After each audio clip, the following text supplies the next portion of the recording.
There just wasn't a single scene that we had until we wrote that one where it was just the two of them alone together. And we wanted to see what that was like, because as much as they spend time apart and don't have any intimacy, there are still moments where they're going to be alone together. And we were curious what that conversation would be like. I mean, these are two of the most powerful people in the story. They're people who have been married for, 17 years now, and that marriage is what keeps the kingdoms together, because it's the joining of those two families, the Baratheon family and the Lannister family, that ensures stability.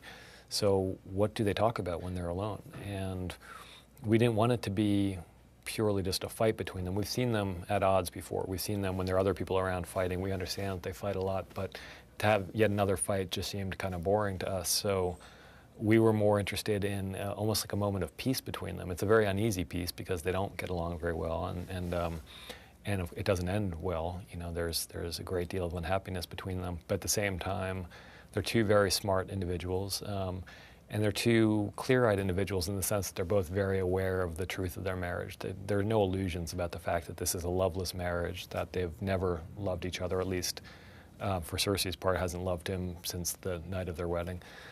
And you know, and they're very formidable opponents in their way. And it's like they've been fighting this low-grade warfare for 17 years, and we wanted to see kind of a moment of détente between them when they could just speak openly. And it's a wonderful moment for Mark Addy and for Lena Headey, because you know they're both very fine actors, and I think it let them play different colors than they normally play with those characters.